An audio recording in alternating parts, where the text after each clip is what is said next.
Almal staan.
Net so voor jy gaan sit, kom ons maak ons hoofde, ons buig ons hoofde en maak ons oë saam toe. Hemelse Vader, dis nie vandag vir ons lekker of aangenaam om hier te wees nie. Ons sien ek verskriklik op na vandag.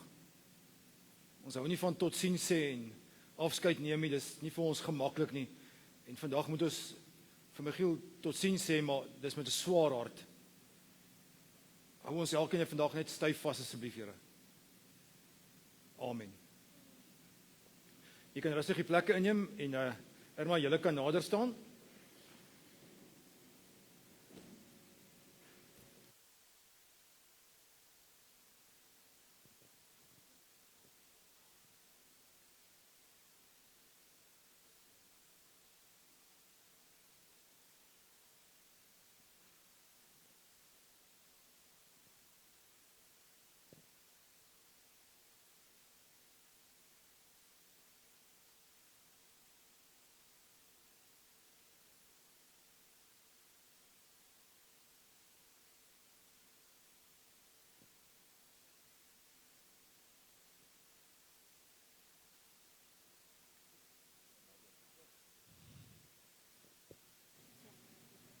Hallo.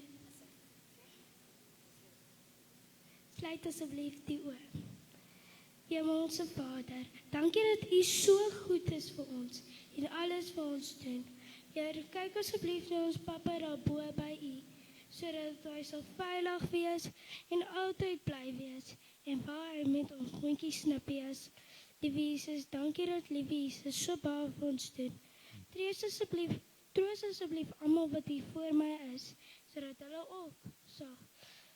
hulle ook in U se naam sal wees. Amen.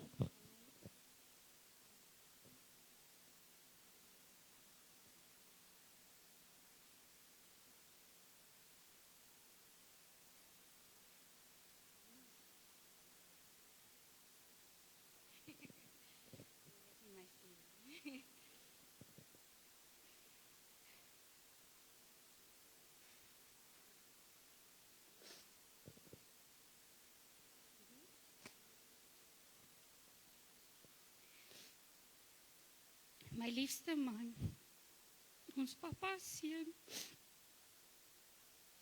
broer en vriend. Van kind wees was jou storie altyd hoe ver en hoe baie jy geloop het. Na die squash toe, na die golf toe, na die cricket toe, na die rugby toe. Daar raak jy so opgewonde, jy reis om en wys ons hoe ver het jy geloop. Jou ander kinderdae memories was kickboxing saam met jou sussie. En julle het in dieselfde ouderdom en gewig geval. Almal weet seker wat dit beteken. En dan ook hoe julle op die property gebly het en almal saam sport gespeel het. Ek's verbaas ek het jou nie op die sportveld ontmoet nie, alhoewel ek my fair share van action cricket en buite cricket saam jou gehad het. En golf memories tot op die einde toe. Ek was bevoorreg genoeg om jou op Skrikkeldag op die dansbaan te ontmoet en dit was love at first sight. Daar het ek ook geleer dat boeremusiek jou 'n ekstra huppel in jou sokkie gegee het En wow, het dans so groot storie van ons lewe geword, dat tot ons trouliedjie se naam Dans was van Rihanna Nel. Na 2 maande saam, se elke naweek kuier, kry jy die werk in Tanzania, voor jy aansoek gedoen het, het jy aansoek voorgedoen het, voor jy ons ontmoet het. Voor jy vertrek, sê jy vir my, ek is jou trouvrou. Ek was 15 en jy was 21. Smoor verlief, gee jy vir my 'n promise ring en sê, as jy terugkom, gaan jy met my trou. En daar groei ons liefde, meer en groter, en daai jaar se long distance verhouding, ten spyte van alles wat teen ons getel het. Jy het my ma mal gemaak, om te sê, as ek by daai matriekhekkie uitstap, gaan jy op jou ander knie vir my wag, en my vra om te trou. Min het jy geweet, jy moes nog 2 paas ook vra,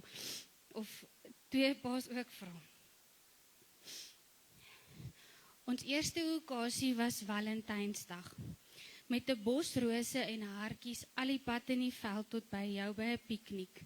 So het Valentynsdag ons spesiale dag geword. En dit was ook ons laaste okasie saam. Ons troudag 6 jaar later, het ons net so hard voorgewerk en gespaar. Net soos alles in ons huwelik. Ons het saam besluit dat liefde altyd eerste sal kom en ons mekaar altyd eerste sal sit. En dat dit vir ons die lewe saam met ons kinders gaan gee wat ons graag wil hê.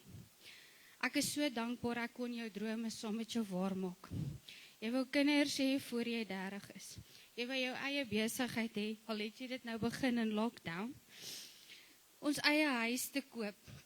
En in daai spesifieke Toyota bakkie wat ons naweke moes omry om te soek, waaraan jy en jou swaar vir ure aan kon werk. Jou laaste droom gaan ek vir jou probeer waarmaak sonder jou, dat jou besigheid sal aanhou en eendag jou seentjiesin sal word. Jy was en is 'n amazing mens. Almal wie jou geken het en ontmoet het, se lewens het jy aangeraak. Almal het 'n storie van memories saam met jou en hoe jy almal met respek behandel. Jou opvoeding wat jou pa en jou ma jou gegee het jou menswees bepaal. Die pad wat jy in geloof saam met jou pa geloop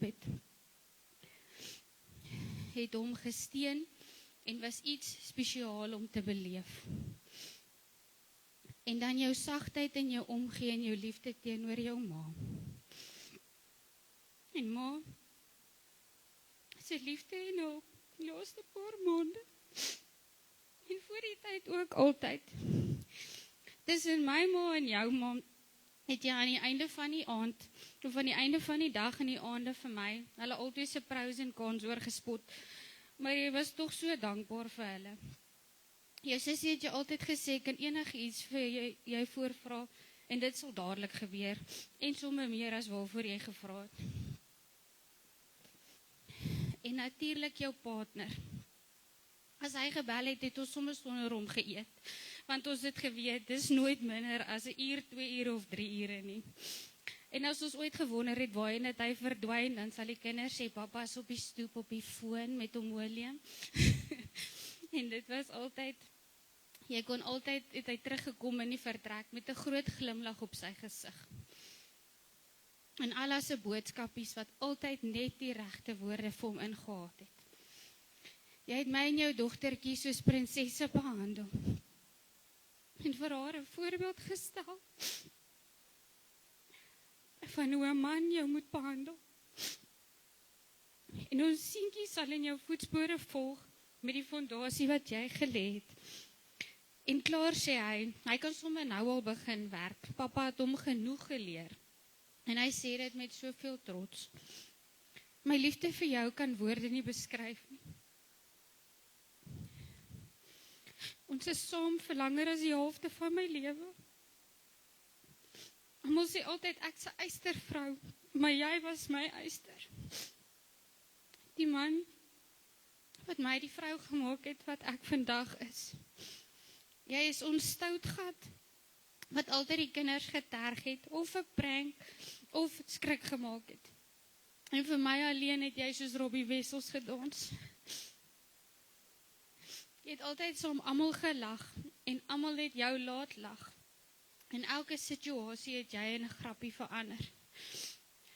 In die laaste jaar was daar ook soveel pyn en seer agter daai glimlag, maar jy het aanhou glo en vertrou op God. Jy het elke dag so hard beklei om beter te word. En na elke slegte paar dagies het jy net gesê, every setback is an opportunity for a comeback. En jy gaan almal wys, jy is 'n wonderwerk van God. En al was hierdie nie hoe ons graag wou hê, ons storie moes eindig nie, en dit voel nog steeds onwerklik. Weet ek nou, jy het die laaste tyd die wapenrusting van God gelees en geskryf, nie vir jou volgende behandeling nie, maar om jou reg te maak hemel toe. En jy is nog steeds 'n wonderwerk van God. Ek skryf die week voor jy weg was, skryf ek vir Rihanna en Nel 'n stukkie van ons storie om vir jou 'n liedjie te maak vir jou verjaarsdag. Want ek het geweet, hierdie verjaarsdag is daar nie 'n tool of enige golfgoed wat ek kan koop nie. Sy het Dinsdag die liedjie gestuur vir jou verjaarsdag, maar dit was reeds te laat. Toe ek haar bedank en sê, die Here het jou reeds kom haal, doen sy nog 'n spesiale boodskap en 'n liedjie. Ek wou kies tussen die twee, maar ek het vandag besluit om albei met julle te deel. Want die een getuig van die laaste jaar, ons liefde en ons storie, en die ander een vandag, wat ons jou moet groet, tot ons mekaar weer sien.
Ek wil net so 1 of 2 opmerkings maak voordat ons aangaan met die diens. Vir die mense wat op Facebook live kom, julle het nou julle het nou agterkom, die musiek is gemute vir julle. Dis kopiereg, ons het geen ander keuses om dit so te doen nie, so ons vra vergifnis daarvoor. So al die musiek en die video's is ongelukkig gemute. Daar's Facebook regulasies en selfs YouTube regulasies, so ekskuus daaroor. Die diens gaan na die tyd, sal ek vir Irma die YouTube link ook stuur. Dan kan julle daarna verder luister as jy weer sou wil luister. En dan net 'n opmerking, dis 'n roudiens, verrassingsdiens. So ons gaan van hier af, as ons uitgaan, gaan ons buitekant na die lijkswaar toe, en daar doen ons dan wat ons by die graf sou doen, en ek dink dis nodig om so 'n stukkie closure te kry. So as ons hier klaar is, dan beweeg jy uit buitekant toe na die lijkswaar toe, en daar is dan nog 'n laaste stukkie van die liturgie wat daar gehanteer word, en dan is julle welkom om saam te kuier na die tyd, om sommer in die foyer saam te kuier. Ek dink hulle het van die tafeltjies uitgedra buitekant toe ook. Kuier as familie en vriende, sommer net lekker saam. Mag ek asseblief 'n groot guns vra vir almal wat hier is? Moet asseblief nie ophou om vir Irma en hierdie familie hier voor te stalk nie. Julle mag hulle maar aanhou WhatsApp en vra hoe gaan dit en kos aandra. Dis nodig. Hulle sal sê hulle het nou genoeg, maar hulle sal nooit genoeg hê nie. 'n Mens het ek het nou nog met Irma gesels, met hierdie snaakse ambivalente gevoelens. Jy wil graag mense by jou hê, maar jy wil ook hulle moet waai. So jy het hierdie snaakse verhouding met maar hulle het jou nodig. Glo my, hulle het jou verskriklik nodig. Moenie ophou omdat dit nou 'n week later is en volgende week nog 'n week later is, maar net dink, okay, nou gaan sy maar aan met haar lewe en ons gaan met ons lewens. Kom ons wees regtig nog steeds so betrokke in mekaar se lewens. So ek is 'n oupa. Is daar nog oupas en oumas hierso vandag? Ek wil nie so jou hande opsteek nie. Ons doen dit maklik. Dit gaan moeilik met die jeug en die geld en al. Goed, maar ons is nogal trots om op oupa en ouma te wees. Ja. Trots om oumas en oupas te wees. Dis die lekkerste ding onder die son. Ek onthou die dag toe Carly, ons oudste kleinkind, ons is nou al 3, toe sy gebore is hier onder in Paaien Hospitaal. Ons was almal daar by die hospitaal. Daar's 3 oupas en 3 oumas gewees, en dis nou 'n storie vir 'n ander dag hoekom daar 3 is. Maar maak nie saak, daar's 3 oupas, 3 oumas en Casper, my skoonseun. Ons wag nou, ons het nou gehoor alles het goed gegaan met die bevalling. Hulle is nou op pad terug van die teater af. So ons 6, 7 staan nou hier in die kamertjie rond en wag nou, trippel rond. En toe kom Risa in, my dogter, en dan is daar so 'n suster, 'n Indiër suster, wat vir Carly nou tuis laat kom. En nou moet ek, hulle het so perserige kombersie aangegaan, onthou ek, maar hulle is so toegedraai as 'n mummy, nee, so, ek weet nie hoekom mag hulle nie beweeg nie, maar hulle mag mos nou nie beweeg nie.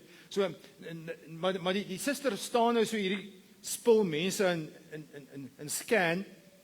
Sy soek nou die pa tussen hierdie 4 mans. Ek is grys, ek besef dit, maar die ander 3 is bles. En die girl het gedink, bles moet ouer wees as grys, so sy het gedog, ek is die pa, want sy druk toe vir klein Carly in my arms. Nou ons mans is nie heeltemal gebou vir hierdie ding van kinders vashou nie, ons speel nie pop van geboorte af nie. Ek moes in elk geval glad nie 'n rol gespeel het, ek is die oupa, so, maar nou het oupa nou hierdie kleinkind, maar dit is lelik as hulle so gebore is, hè?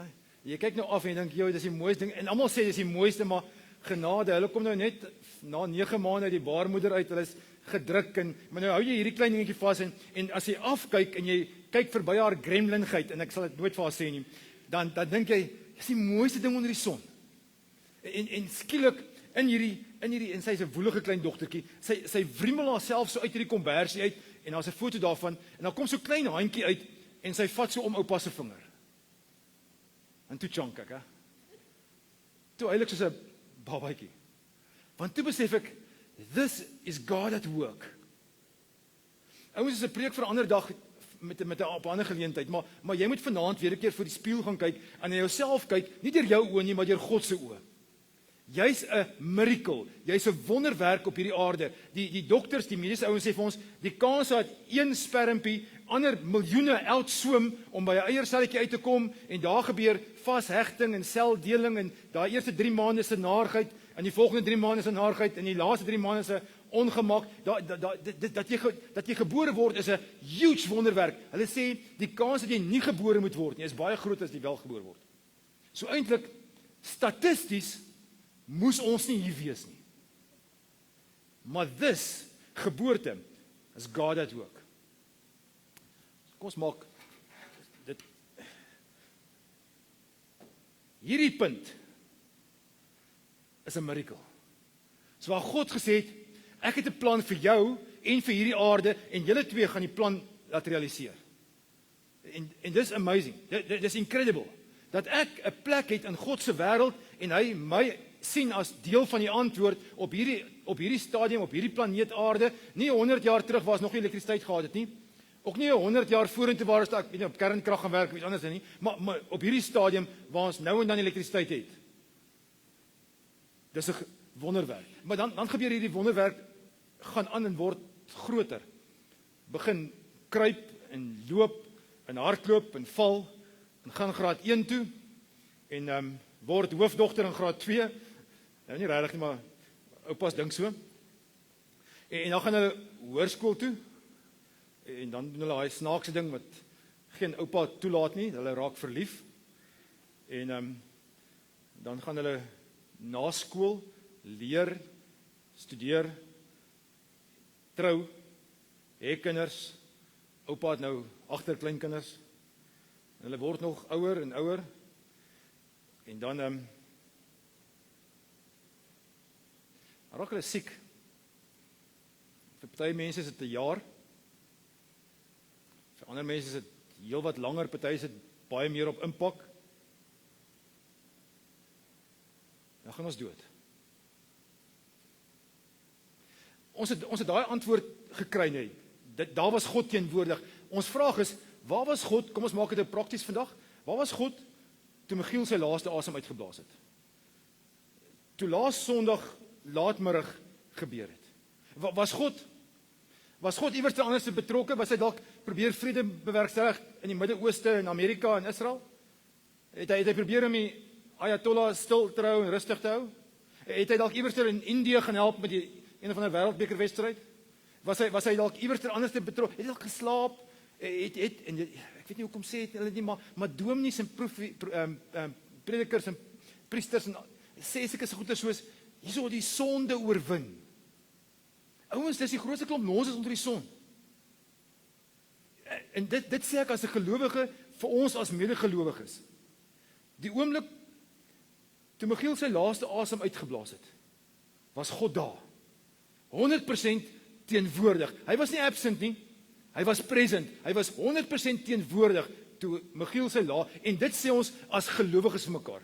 As jy vandag 'n ongelowige is en nie hierdie goeders glo nie, is fyn, ek verstaan dit. Ek verstaan 100% dat jy nie kan verstaan nie. Maar vir my as gelowige hou ek daaraan vas dat ek van geboorteuur 9 maande voor dit al tot by sterwensuur aan God behoort. Met lewe en sterwe behoort ek aan my verlosser Jesus Christus. Dis crucial. En dis wat die Bybel vir ons leer, hè? So. Wag, het ek myself in die rede val. Ek dink hierdie ding is net gedeeltelik waar. Want Sondag het ons agtergekom. Die lewe is eintlik net so kort. Dis toe nie so lang op aarde nie. Nie eers 40 jaar nie. En dis die lewe. En die meeste van ons dink dat ons lewe forever and ever gaan aanhou. En die aktuariërs sê vir ons vandag, hulle beplan dat die mense waarskynlik in die volgende paar jaar 150 jaar oud gaan word. Trouwens, hulle sê die ou wat 150 jaar oud gaan word, is al reeds op aarde, hy is al reeds gebore. So een van ons, dalk nie ek nie, ek dink ek is in die tweede, derde helfte van my derde van my lewe. Maar daar's ouens wat onder 10 jaar oud is wat waarskynlik 150 jaar oud gaan word. Tot COVID weer kom en dan al die goeders die mekaar krap. Maar maak nie saak wat ons sê, dis ons lewe. Of dit nou 40 jaar of 140 jaar is. Dis die som totaal van ons lewe.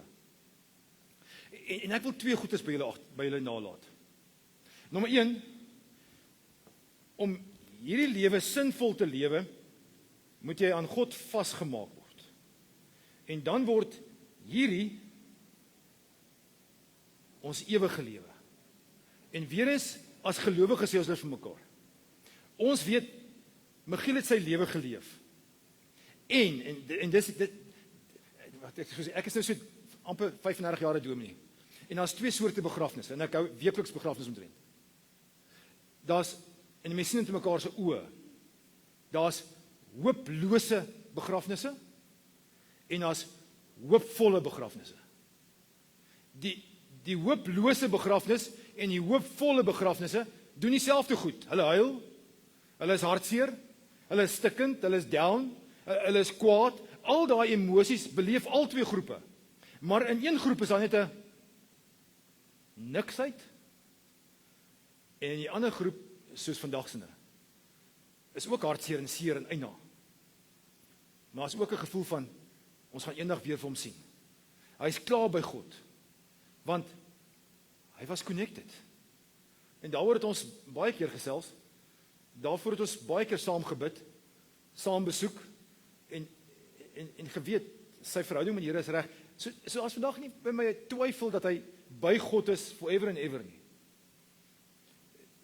So ek wil, die twee vrae wat ek vir jou wil vra is, kom ons begin by die eerste ene. Is jou verhouding met die Here reg? Is jy gelink? Kom ek sê dit in 'n baie eenvoudige, amper kinderlike taal.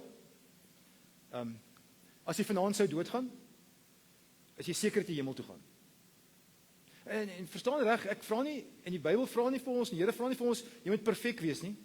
Hy sê nie, jy moet hierdie geen sonde ding doen nie, jy moet al die regte woorde sê, en nooit 'n vloekwoord deur, nee, dit is nie waaroor ons praat nie, hè. Iemand het, iewers het dit gesê, dat ons dink, die Here praat van perfection. Ek dink die Engelse woordspeling sê het baie mooi, het gaan nie oor perfection nie, maar het gaan oor direction. Het jy voor die kruis geknak en gekniel en gesê, Here, ek het U nodig, en daai moment, wat jy daai oorgawe maak, sê jy vir die Here, Here, ek is U se, wat hy gedoen het. En wat 'n incredible voorbeeld. Voorbeeld van iemand wat geweet het, as hy vanaand doodgaan, dan gaan hy hemel toe. Ek kan net nie vir jou antwoord nie. Daai is 'n ding wat jy self moet gaan uitsort. En ek weier om jou bang te praat vir die hel, om jou in die hemel te kry. Want daar is 'n dubbele afloop, daar is of hemel of hel. Maar ons praat nie oor die hel nie, want ek dink dit is 'n slegte teologie en 'n slegte geleentheid om dit vandag te hanteer. Maar vanaand voor jy gaan slaap en jy die klein hondjies uitgesit en alarms aangesit en gepiepie en alles, dan moet jy net gaan seker maak, is jou en God se verhouding, is julle okay met mekaar? Is daar connection? Dit was vraag nommer 1. Vraag nommer 2 klink amper so, maar as jy die flip side daarvan. Die vraag is, as jy vanaand nie doodgaan nie, sal jy môre lewe soos 'n kind van die Here behoort te lewe? Want jy sien, dis okay om te sê, ja, maar ek is reg om eendag hemel te gaan, maar sal jy môre, as jy op aarde is, nog steeds as gelowige lewe, sal jy hierdie stukkie lewe van jou, en daarvan is hy ook 'n ongelooflike goeie voorbeeld, hy het hierdie lewe voluit gelewe, in elke faset van sy lewe. Dis hoekom daar so baie mense vandag hier sit. Nie net omdat ons nog geken iewerste nie, daar is beter dinge om met jou tyd te doen as dit, maar as omdat Michiel aan ons lewens kwaliteit gegee het, dat ons hier is. En my vraag is dit in jou lewe dieselfde? Is dit so dat jy met jou hele lewe net sal sê, maar Here, ek wil vir U lewe met alles wat ek het, en ek weet ons gaan iewers terval, maar is jou versigtiging om te sê, ek wil by die Here wees, elke oomblik van die dag, ek wil in 'n verhouding met hom lewe. Ek wil 'n teksgedeelte met julle saam lees. Jesaja 43 is 'n gedeelte wat die Here eintlik namens die volk sê. Hy sê vir hulle, luister, so sê die Here wat jou geskep het, wat jou gevorm het. En dan sê die Here vir hulle, en Irma, dalk is hierdie versie vir jou, maar is eintlik vir ons almal. Moenie bang wees nie. Ek het jou op jou naam geroep. Jy is myne. As jy deur water moet gaan, is ek by jou. Deur riviere, hulle sal jou nie wegspoel nie. As jy deur die vuur moet gaan, sal dit nie jou skroei nie. Die vlamme sal jou nie brand nie. Omdat jy vir my kosbaar is, omdat ek jou hoog ag en jou lief het, gee ek mense in jou plek, volke in ruil vir jou lewe. Here sê, maar hierdie stukkie lewe wat jy het, sal ek daar wees vir jou. Sal ek jou God wees. Sal ek by jou wees, sal ek jou dra. Ok. Ons almal is vandag hier so om afskeid te neem van Michiel. Dis die een laag, een kors van ons hier wees. Maar as ons so 'n dwars deursnit gaan maak van ons as mense, dan gaan jy agterkom as nog 'n kors, nog 'n laag onder dit en nog 'n laagie onder dit, nog 'n laagie onder dit. Een is jou finansies, ander is jou bekommernis oor die wêreldpolitiek, ander is jou bekommernis oor jou gesondheid en jou verhouding met jou vrou en jou kinders. En jy sê ons is layered people, gelaagde mense wat baie laai en ons is vandag op hierdie een laagie gefokus wat ons nou noem begrafnishou of roudienshou of huil. Maar nou weet ek mos ons almal sit hier so vandag met bekommernisse en dink, okay, dit is nou mooi dat jy dit vir Irma gegee het, maar dit voel nie vir my of die Here regtig in my situasie by my sal wees nie. Vergeet net vir 'n oomblik van Michiel. Here, weet jy wat se drama gaan ek in my lewe deur? En dan is die boodskap vir ons exactly dieselfde. Die Here sê, ek sal jou God wees, ek sal by jou wees, ek sal jou dra. En partykeer gaan dit nie vir jou so lyk nie, partykeer gaan dit voel maar hierdie water is te veel, die vuur is hel. En dan sê die Here, ek het jou op jou naam geroep. Nie sommer so in die algemeen nie. Nie so wille uit die heup uit skiet nie, maar ek ken jou persoonlik. Jy's myne. Mine. Daar's 'n ou liedjie wat eintlik in die Amerikaanse wêreld begin is, wat 'n mooi prentjie het, en ek dink ons moet dalk die prentjie net teken. Die prentjie is in die suidelike deel van Amerika, hulle noem dit die Bible Belt, was daar veral in die 1960s en 1950s die Afro-Americans het 'n aparte kerk gehad. Dit was ook maar 'n stuk apartheid segregasie in hulle gebied, maar daar was so 'n spierwit kerkie wat die Afro-Americans dan gehad het. En as jy so by die voordeur sou instap, dan het jy hier voor die pastor gesien, so groot oomie. Hulle het gewoonlik so 'n spierwit pak aangehad met 'n pink sakdoekie wat jy uitsteek of 'n blouetjie of afhangende van wat die tannie lus het gehad om hom met mooi te maak. En hy het aan sy ander hand 'n ander sakdoek gehad waar hy sy sweet afgevee het. Die ou het gepreek dat die sweet spat. Kom ons sê dit maar so. So hierdie ou was die pastor. En die gemeente het gesit en hulle het mooi hoede opgehad en was hierdie tipiese 1950-60 kerk. Agter die oom het die choir gestaan. Tannies wat uitgevat was en 'n toga aangehad het. En voor hulle het 'n tannie gestaan wat dieselfde kleur rok aangehad as daai sakdoekie wat uitgesteek het. Maar dit was die mamma. Die pastor se vrou was die dirigent. En sy het hierdie koor en jy moet hierdie Amerikaanse Afro-American melodie in jou kop hê as jy die woorde hoor van He's got the whole world in his hands. En dis die sang waarmee hulle omtrent elke Sondag afgesluit het en begin het. En toe Jan de Wet 30 jaar terug in Afrikaans het moontlik gemaak het ons vir ons kinders kan leer.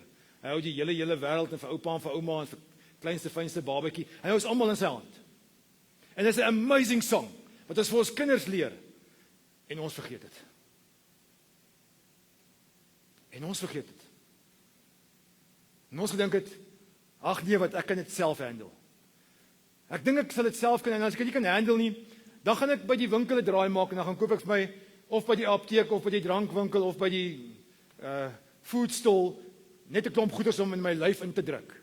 Of ek gaan oefen my ketiks, dan kom dit reg. Of ek gaan en ons het altyd 'n krikke gesoek om net regop te bly staan en ons kry dit nie reg nie. Want daar kom moments in ons lewens en Irma, jy gaan dit baie hê wat jy gaan voel maar ek kan net nie meer nie. En as daar moontlikhede daar buite en die enigste moontlikheid wat eintlik is om aan God vasgebind te word. Aan hom vas te klou met alles wat jy het. Dit is so maklik om oor hierdie goed te praat en te preek. Maar jy gaan vanaand huis toe. En jy gaan weer alleen in die bed klim. Nou dalk is jy 2 woelwater saam met jou daar. Maar jy's alleen. En mense gaan net toe kom en vir sê, ag, toe maar is nie so erg jong, of is erg, maar kom ons gaan aan met die lewe, gaan weer net môre werk toe, gaan weer, en dan kom ons gaan aan met die lewe, en ons maak dit so easy, ons geef mekaar skei easy antwoorde. Veral na COVID, het ons net hard geword, inhumane geword met mekaar. Kom aan, jy moet aangaan met die lewe, of jy sien jou blommetjie, of ons gee mekaar skei, ek dink goed bedoelde antwoorde, maar eintlik dom antwoorde, soos, die Here het sy mooiste blommetjie kom pluk. Is waar, maar dit sê nie veel van my en van jou wat agterbly in die eerste plek nie.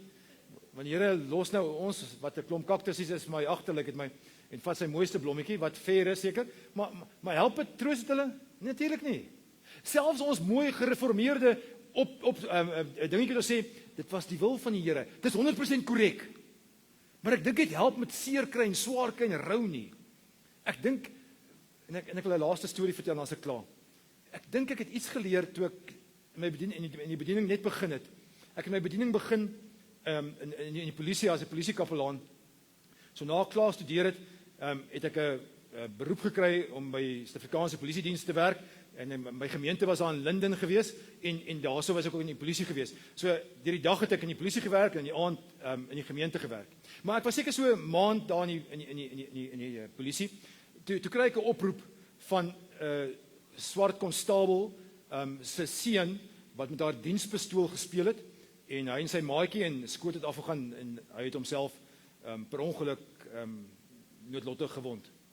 En ek onthou ek het by blitspatrollie was my plek waar ek gestasioneer was. So ek het een van hierdie vinnige karre gekry, dink een of ander Opel wat vertrek blitsig was met blou ligte en ek jaag toe af op pad Besuidnousvallei toe van Linden se kant af.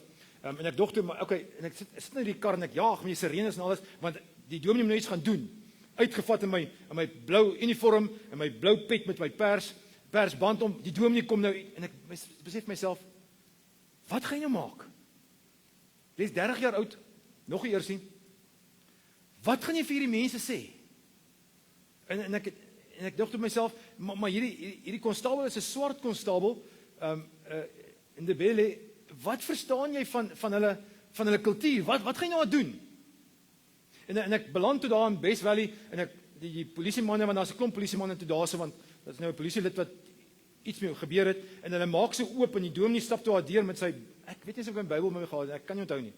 Maar ek stap deur en as jy nou die swart kultuur ken, toe ek instap, toe lê die dame so op die sitkamervloer en hulle skree tot 'n tannie of 'n niggie of 'n suster kom om hulle te troos. Maar hierdie ma, Rose is haar naam, ek nou weer terugkom na haar toe, maar Rose skree en ek weet nie wat om te maak, ek is heeltemal verboureerd. Al wat ek doen is ek gaan sit maar op die grond langs haar. En ek is later daar weg, ek kan nie onthou of ek Bybel gelees of gebid het nie, ek weet glad nie, ek kan nie onthou nie.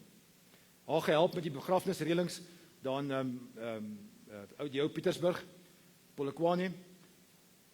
En so, seker 'n maand of 2 later, kom Rose by my kantoor verby. Sy klop op my deur en sê vir my, Maruti, ek wil gou 'n bietjie met jou gesels.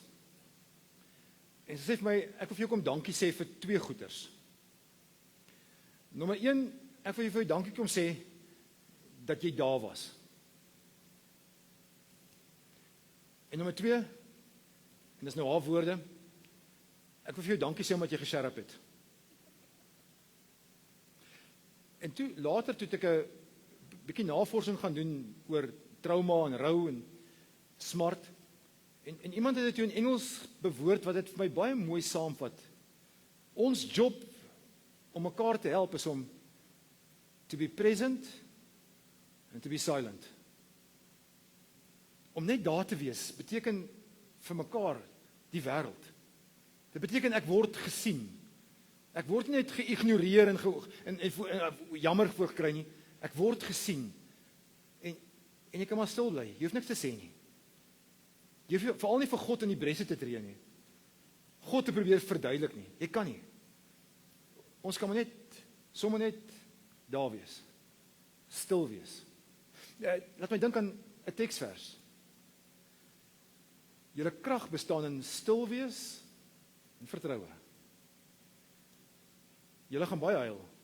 Almal van ons. En dis oké. Michiel, jy mag ook huil. Ek weet mamas leer vir kinders, vir seentjies, nee, cowboys don't cry, seuns moenie huil nie. En ek weet nie ek dink ma's het dit geleer, ek weet nie, dalk leer ons mans dit vir mekaar dat ons nie mag huil nie, maar dis nonsens, nê? Ek bedoel, Naas Botha het ons nou gesê cowboys don't cry, maar jy kan nie 'n blou bil wees nie, dit kan nie werk nie. So jy kan nie hom trust nie. Ek trust eerder vir Nathaniel, ek dink nie hy het ooit 'n rugbybal vasgehou nie, maar hy het gesê ons mans moet in touch kom met ons feminine side. En ek dink is oké. Ons mag huil, Michiel was tye wat ons gaan huil. Nico, ons gaan huil. Dis reg. Maak nie saak nie. Is nie niks verkeerd mee nie. Dis nie 'n mooi gesig nie, maar ons mag maar huil. Trouwens, in COVID met daai se Delta variant, daai fase, het ons 'n verskriklike klomp lidmate en mense rondom my verloor en ek onthou ek dink 50 begrafnisse in 60 dae gedoen op daai stadium. Was regtig horrible, maar ek lees toe 'n artikel in daai tyd wat die mediese oogpunt sê, daar is sekere toksiese stowwe in ons liggaam wat net ons slaaf aan geraak kan word deur ons traankliere. Dit kan nie deur ons sweetkliere, deur ons urinestelsel, deur enige ander stelsel uitkom nie. Dit kom deur ons trane uit. Mans, ons mag maar, jy gaan goeter voel daarna. Daar's nie so 'n woord nie, maar jy gaan goeter voel. Die tweede soort van emosie is die emosie van down wees. Ons gaan voel maar, ek wil vandag net kinders by skool gaan aflaai, in my pyjamas terug by die huis kom en die telefoon op silent sit. Ek wil net niks doen. Ek wil niemand sien nie. En dis okay, ons mag maar so wees. Daar kom moments ons bietjie gaan down wees. En dis okay. Ons hoef nie altyd op te cheer nie. Ons wil vir mekaar blommetjies dring en grappietjies stuur, maar ons baie keer nodig om net te huil en saam met die huil sommer net bietjie down te wees. Ek praat nie van depressie in die sielkundige en die psigiatriese situasie daarvan nie. Ek verstaan daar's 'n plek daarvoor. Maar as jy baie keer bietjie down is, dis fyn, ons mag so wees. Ons mag bietjie sulky leef in hierdie moment, want ons kan nie cheerful wees nou nie. Daar kom ook 'n tyd waar ons gaan kwaad wees. Kwaad is vir alles. Die boedel kom nou voor. Finansies word 'n issue. Familie word 'n issue. Hoe gaan ons maak vorentoe word 'n issue. Goed soos, okay, Here, waar was u gewees? O nee, mopsies, ons mag nie dit sê nie. Mag nie vir God, natuurlik mag ons. En dis die wonderlike van ons as gelowiges. Die Here nooi ons amper uit om te sê, maar kom klim op my skoot en hierso kan jy met jou vuiste op my bors tamboer. Dis okay, jy mag maar. Ek weet daar's ouens wat sê, o nee, ons mag nooit vir die Here sê hoekom nie. Ouens, dan moet ons met groot dele van die Bybel wegsmyt. Daai wonderlike boek wat ons ken, Psalm 23, die Psalms, ek gaan nou oor Psalm 23 praat. Dis wonderlike stof, maar die helfte van hulle is noem ons klaag psalms. Moan and groan psalms. En party van hulle fight met die Here. Julle ken Psalm 23, né? Die Here is my herder, ek kom niks kort nie, ons moet net al buitekant wees. Dis 'n wonderlike psalm. Dit lyk of Dawid so op 'n rots staan en sê maar, I'm okay. Okay, dis 150 liedere, né, waarvan Dawid bykans sy helfte geskryf het. Hierdie is Psalm 23. Kom ons blaai een bladsy terug. Bladsy 22. Dawid het hom geskryf. Kom ons doen met die vorige aand. En hy begin so. My God, waarom het jy my verlaat en is jy ver van my af? Wag, jy kan nie môre aan sê die Here is my herder, ek kom niks kort, en die vorige aand sê jy Eli, Eli, lama sabachthani. Jy onthou die woorde? Jesus het daai woorde geken, Psalm 2 nog uit sy kop uit geken, want toe hy aan die kruis hang, dis dit een van sy laaste kruiswoorde. Eli, Eli, lama sabachthani. My God, hoekom het jy my gedrop? Hoekom het jy my verlaat? Daar's sulke moments ons gaan sê, dis okay. En al wat die Here wil doen is om te sê, stop my skoot.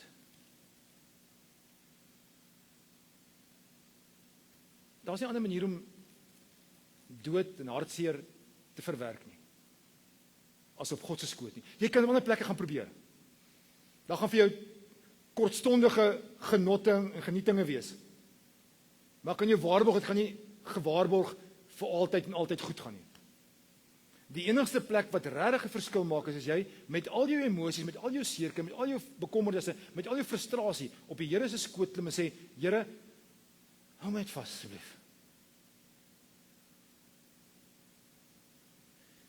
Miskien is dit maar sommer 'n boodskap vir ons almal. Here, hierdie stukkie lewe is nie altyd so maklik nie. Hou my net vas asseblief. Hou ons elkeen net styf vas, Here. Want hierdie stukkie lewe van ons, ja, daar's mooi moments. Maar daar's ook hierdie seer moments van vandag. Ek bid U regtig vir Irma en vir die kinders en vir elke familielid en elke vriend en elke persoon wat vir Michiel gaan mis. Dat jy ons sal vashou, Here, gaan dra, asseblief. Ons is 'n bietjie bang om dit te sê, maar ons het dit nodig. Ons het dit verskriklik nodig. Dankie Here dat ons wel mag dankbaar wees teenoor vir sy lewe. Dankie dat ons mag dankie sê vir so baie wat U vir ons kom gee het. En daarom wil ons die laaste lied speel, wat jy sê maar, ons wil 'n lewe van gratitude leef. Hou ons net vas asseblief, Here. Amen.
Ek gaan vir Helene die kans gee om die bedankings te doen. Is daar iemand anders wat ook graag ietsie wil sê? As sy klaar is julle welkom. Wil julle dalk nou net so met 'n hand opsteek vir my aandui, wie wil almal ietsie sê? Daar's iemand. Is daar nog iemand? Julle is welkom, daar's 2, 3. OK, goed. Helene, is eers jou beurt.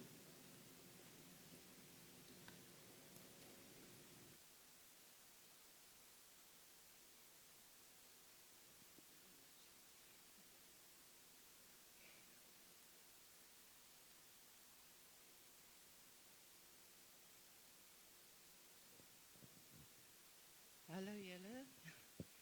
Ek gaan die meeste praat, ek het die meeste papiertjies, want ek het die eerste beurt gekry. Dominee Gerard, baie dankie vir vandag en al die ondersteuning, al die tyd, die oproepe, die geselsies. Ons as 'n familie waardeer dit regtig.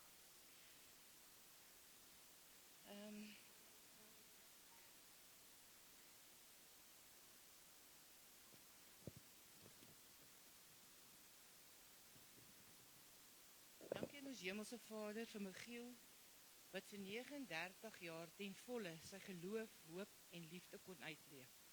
Dankie vir almal wat sy lewe vandag saam met ons vier.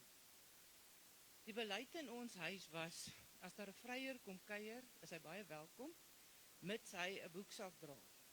Want ons pragtige 15-jarige dogter was beskermde wild. Toe daag 'n lat in 'n golfie op, die plot, volle 21 jaar, met speakers wat die hele kattebak vol staan, parkeer hy in haar hart. Wat hoor nie? Okay. Nico sê, ons sal 'n plan moet maak met hierdie ouetjie, met die bynaam familie, my swak moederhart. Maar hy byt vas, hy span draad, hy help Oregon kaste strip, 'n bietjie vrytyd, wys hy waarvan hy gemaak is.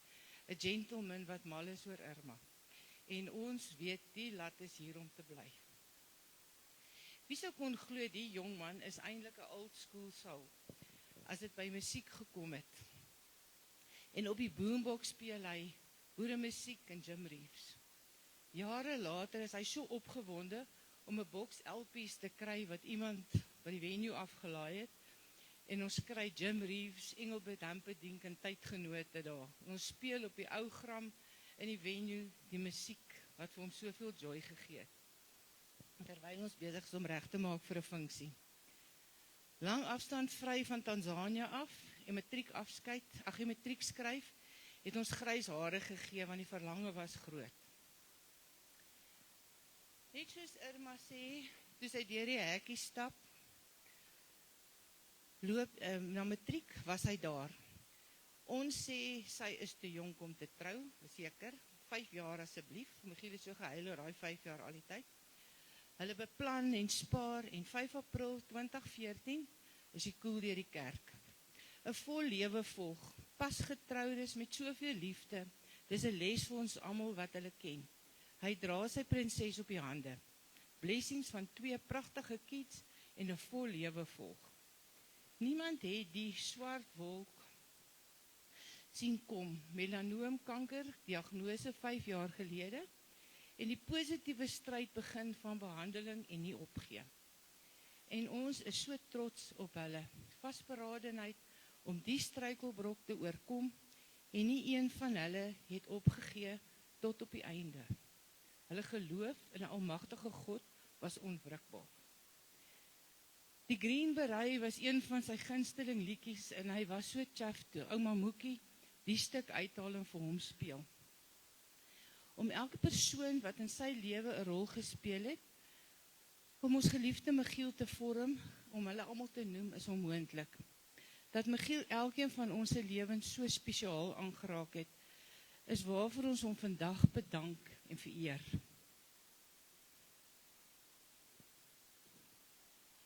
Hy was ons eie Green Beret wat nie hom laat onderkry het nie.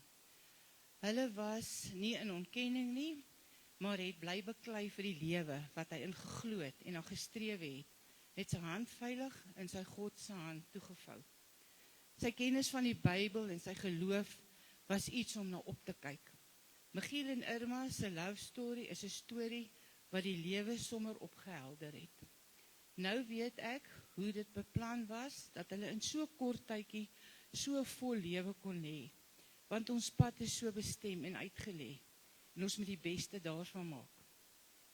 Ek gaan jou mis, my ander kind, en om nooit weer te hoor, koppie tee tannie nie, weet ek nie. Vir die geveg en ondersteuning tot op die einde wil ons graag Dr. Michaelis en die staf van die onkologie departement se raad en daad in moeilike tyd van behandeling was so ondersteunend vir Irma. En Dr. Fourie vir die ekstra tyd wat hy wel vir ons gekoop het na die kraniotomie, wat Michiel huis toe laat kom het teen almal se geloof, nie gedink het dit gaan gebeur nie. Presies 'n jaar gelede. Dr. Lindy, wat op Spiedal was vir Irma, met raad, hulp en ondersteuning, het Irma regtig gedra.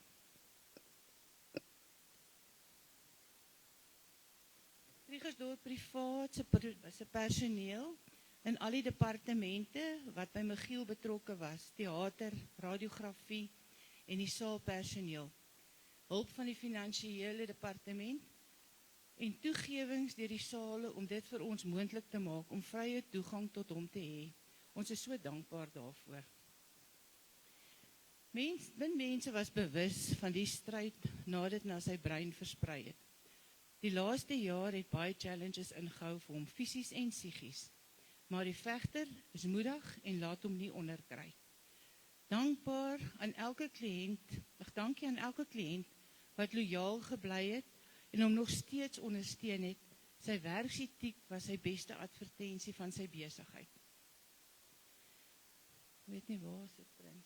Special thanks to Prince. You meant so much to Mike, and he saw you as a friend. He trusted you to be with him on sites the last few months to know what to do when he needed assistance. With your support, I'm sure Rain Hunter will go from strength to strength as an inheritance for his son Michiel. Susan and Jerry knew him from the very first day that he came onto the plot, and he loved and respected him. Poor Susan got a big piece of his very, very funny humor. Dankie vir al die oproepe, bemoediging, blomme en inloer by Irma en die kids, kos wat afgelaai is en sommer net drukkies waar daar nie woorde was nie. Irma se werk, Surgical Innovations, dankie vir julle fantastiese ondersteuning. Geen vrae, net hulp, bemoediging, en as sy tyd nodig het sy afgebly, dat sy kon optimum kwaliteit tyd by hom spandeer. Kollegas wat vriende geword het in hierdie tyd vir hom. Ander vir julle besondere diens en ondersteuning, regte boersienkies, net soos ons boersienkie wat ons groet. So baie om te sê, maar die boekmerkie met Michiel se naam, wat deur Michiel Imenay, sonder huiwering gegee is, sê dit alles. Ek het regtig sy naam neergeskryf en vir hulle gesê, wat staan die M voor? So die woordjies wat julle op daai boekmerkie lees, is regtig, dit is so vinnig gekom, binne 2 minute het ons al die woordjies geskryf wat hulle van pappa dink. Sissie, die presisie waarmee jy al hierdie reëlings getref het, is so eie aan jou. Alles deurdink en uitgevoer, net soos hy dit sou wou hê. Hy sou so trots wees, altyd op jou gewees, vir die spesiale detail. Net soos julle liefde, met oorgawe, met soveel liefde, no limits.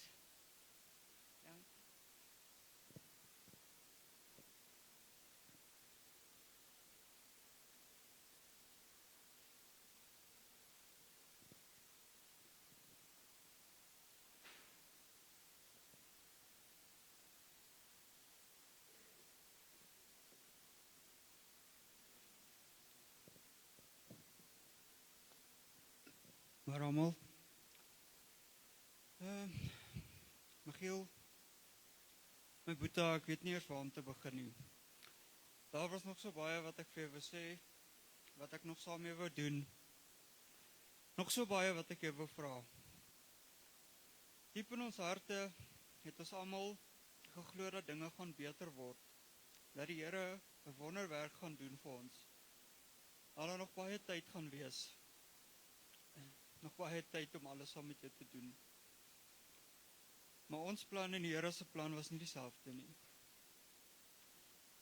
Ek weet jy het 'n baie spesiale plek in elkeen wat hier is vandag se hart, en dat jy ons almal geraak het op 'n spesiale manier, soos wat net jy kon. Ons almal het herinneringe saam met jou, wat ons vir altyd sal treasure. Hierdie paar minute is te min om dankie te sê vir alles wat jy vir my en almal hierso beteken, wat so groot rol jy in my lewe gespeel het. Maar ek wil net vir jou dankie sê vir die, dat jy my pilaar was waarop ek enige tyd, dag of nag kon staatmaak. Dankie vir die ondersteuning, die raad en voorbeeld wat jy vir my en Angela gegee het toe ons die nodigste gehad het. Dankie vir die diep gesprekke wat ons kon hê met jou. Dankie vir die impak wat jy op die hele familie gehad het. Ek wil vir jou die heel grootste dankie sê vir die man wat jy vir Irma was. Die oneindige liefde en omgee wat jy vir haar en die kinders gegee het. Hoe jy hulle beskerm het en vasgehou het. En as Irma enige renovations wou gedoen het, of goedjies teen die muur vasgesit wou gehad het, was daar niks wat jou kon stop nie. As die kinders se speelgoed gebreek het, was jy daar met jou toolbox. Jy is 'n superster papa, man en 'n held vir Irma, Klein Michiel en Menay. Boeta, jy sal vir altyd in ons harte voortleef, met al die goeie, kosbare, liefdevolle herinneringe van jou, wat ons saam ons dra. Ons weet jy sit nou by die voete van Jesus, en het al die antwoorde van die dinge, wat ons nie nou verstaan nie. En ek wil net afsluit met 'n vers uit 'n liedjie uit. When I go, don't cry for me. In my Father's arms I'll be. The wounds this world left on my soul will all be healed and I'll be whole. Sun and moon will be replaced with the light of Jesus' face. I will not be ashamed, for my Savior knows my name. It don't matter where you bury me. I'll be home and I'll be free. It don't matter anywhere I lay. All my tears be washed away.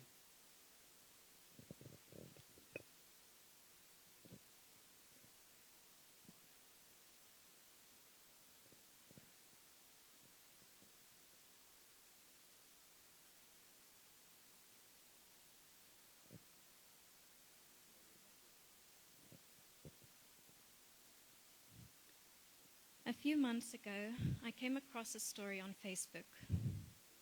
It was a picture of a mother holding her baby who was very sick. What caught my eye was that she looked as though she was worshipping. I decided to read the caption. She wrote that the Lord had instructed her to worship for 21 days, believing that through worship and surrender, healing would come. I was deeply inspired by her story and decided to follow it. I think in some way I wanted to witness that miracle. Every day she posted her worship sessions. Then about 2 weeks in, the picture suddenly changed, but not her posture, but the location. She was at a funeral home holding not her son, but a picture of him, and still worshipping. I was taken aback and felt confused and disappointed, and I stopped following the story. But about a week ago, something clicked. It takes 21 days to form a habit. The worship was never only about her son. It was about preparation. It was about equipping her for what was ahead. It was for her healing. The Lord always equips us for the next season. He is always faithful to his promises. When I think of Michiel, I think of a man who was full of direction, a man of wisdom and understanding. He had a beautiful way of providing for people, meeting each person's needs in the way they uniquely needed. He was an incredible husband, a true romantic. He was a strong and fearless father. He was the very best friend to anyone who met him, and he was a truly amazing brother. There are only few qualities I could list. This past year, while walking through this battle with you, Michiel was already equipping us for how we are to live in this next season. Michiel always being the provider. I will not stand here pretending that I understand what happened or have the answers, but I choose to look at this past year not as a season of sickness and loss, but a season of preparation, of equipping us for the life that lies ahead. In our last few Bible studies together, we focused on the book of John, the armor of God, and the book of Job.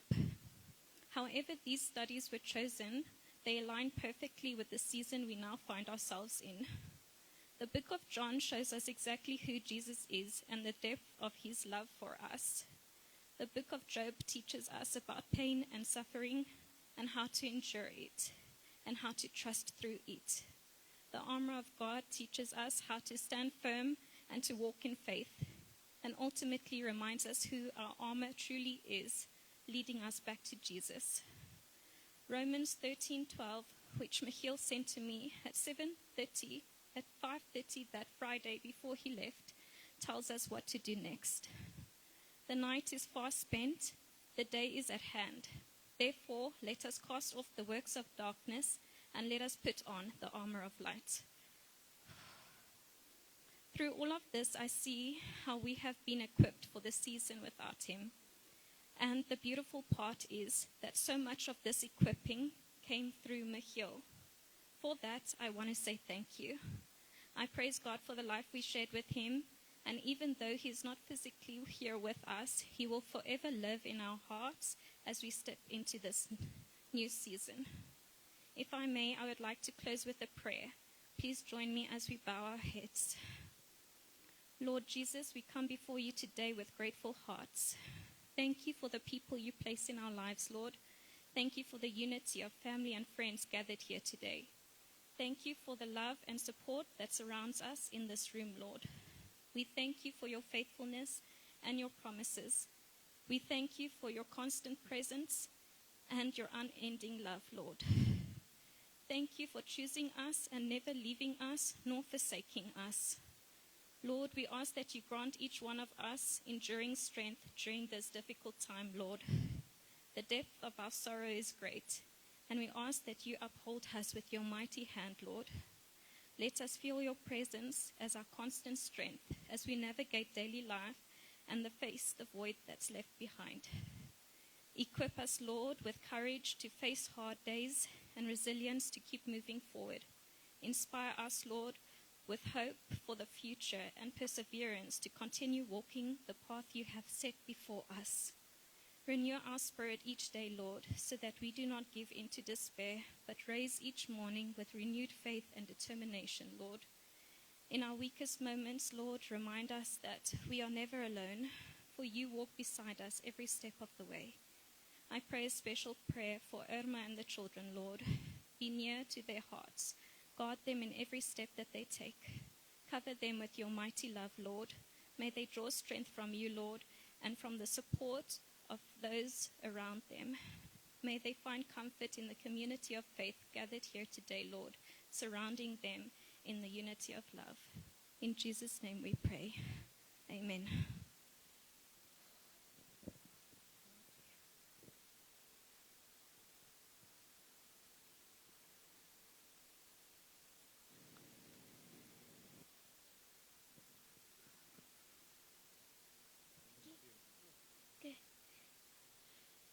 Ons Papa, die Here, dankie Tannie Randa vir sulke mooi sussie vir ons liewe Papa. Liefie, al is ons Papa dalk nie by ons en kan ons hom dalk nie sien nie, hy is nog steeds vir altyd ons guardian angel. Dankie dat almal so lief is vir ons Papa, maar al dat hy nie hier is nie, dat almal nog steeds hier vir hom kom. Dat hy hy sulke mooi pappa is, hoekom moes sy lewe so vinnig verbygaan? Vir die afsluit, almal sluit asseblief die oë. Liewe Heer, dankie vir alles wat U vir ons gee en doen. Gaan asseblief saam met ons pappa daar by U, sodat alles sal goed gaan en dat U net vir ons sal kyk en dalk vir ons ouma en ons hond by hom is. Amen.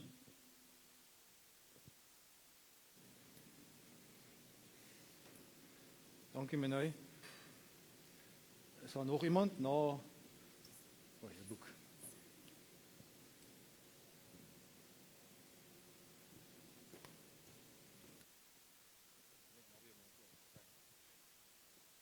Goeiemôre almal. Julle my verskoon, ek skiet sommer hier die heup uit.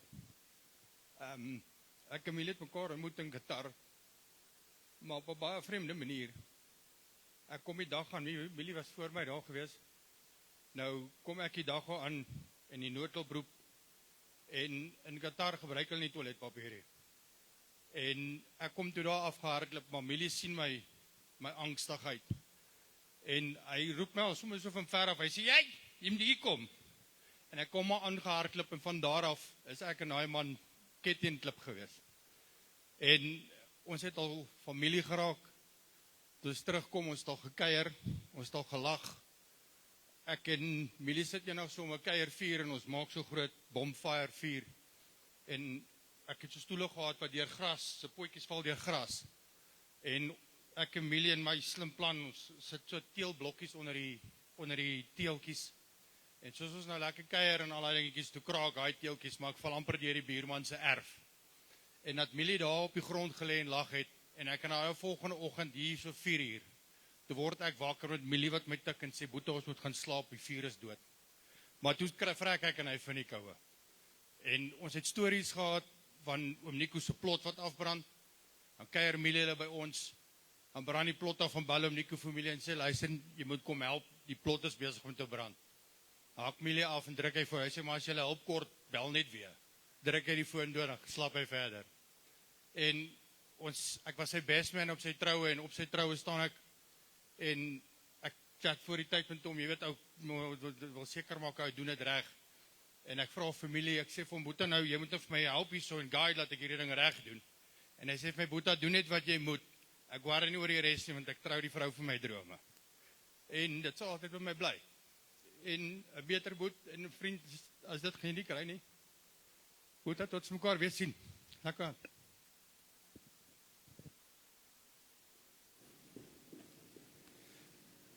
Is daar nog iemand? Goed. Ek wil vra ons moet almal staan en dan gaan ek vir ons die seën uitspreek en dan gaan ons uitbeweeg buitekant toe.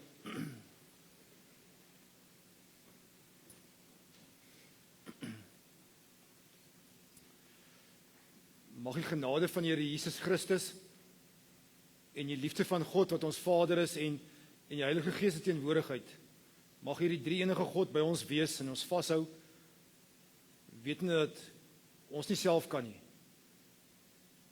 maar hy sal ons dra. Amen. Ek wil vra die draers eers vorentoe sal kom asseblief. Die draers wat gaan uitdra is William, Justin, Tristan, Suan, Marco en Louis. As julle 6 vorentoe kan kom asseblief. En dan gaan ek so reël dat hulle eers uitbeweeg en daarna Irma en die kinders en dan die naaste familie en dan die res van ons kan uitbeweeg buitekant toe dan. Maar kom ons gee eers vir die draers en vir die naaste familie kans om uit te beweeg.